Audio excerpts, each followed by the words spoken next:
Constitution prescribes. It wasn't me who said it, was Justice Ginsburg. That's not the question I asked. No, I'll get to the question, but I'm going to get to your comments too. I don't need a filibuster. We just want to get... I'm not going to filibuster, Mr. Chairman. Okay. The late Justice Ginsburg said January 6th is the date of ultimate significance. That's how Congress set this up in the statute they passed dealing with the 12th Amendment. So we followed that process, and at 4 a.m. on Thursday, January 7th, when we concluded our business on the floor, Vice President Biden became President-elect Biden. That's how the process plays out. Those of us who spoke against the unconstitutional way several states conducted their election were following the process, and we did nothing different than Democrats have done every time a Republican's been elected this century.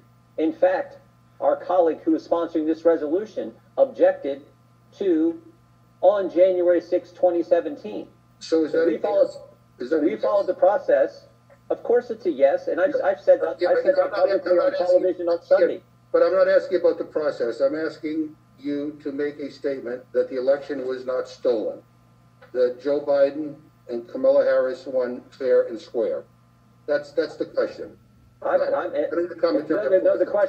question you asked me was, is Joe Biden the vice president? Is Vice President Biden? And I said yes, of course he is. You just repeated the question. So Joe Biden won fair and square. He won the election because the way the process works is the last chance to object is January 6th, and if we want to talk about objection didn't prevail. If we want to talk about healing, we have to talk about truth. And if we want to talk about healing, we also need to deal with the issue of accountability. And what this president incited last Wednesday is unforgivable and unconscionable. I'm used to the excesses of this president, the over-the-top statements, the pandering to some of the most intolerant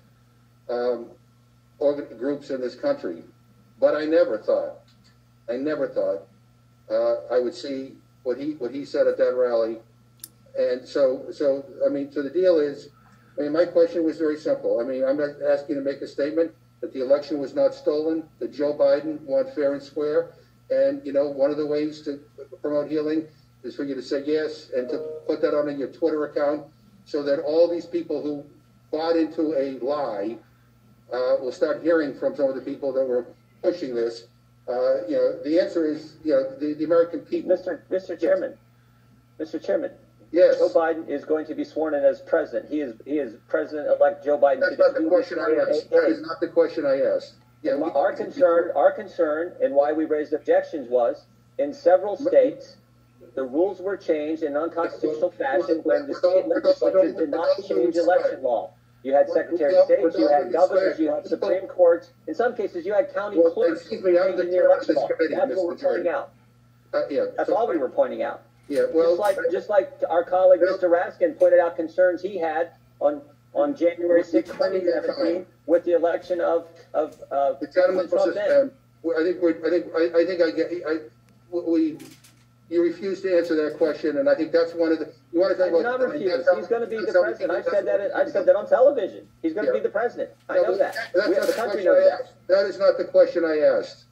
I asked you to lay bare the fact that this lie out there that somehow that Joe Biden did not win the election fair and square. He did. The president to this day continues to perpetrate that. And so does. Are you saying there was no problems? There was no concerns with this election? Is that what you're saying, Mr. Chairman? Of course, I understand Joe Biden won. But are you saying there's no concerns with this election? I will yield to the gentleman from Maryland if he has any. Thank you, Mr. Chairman.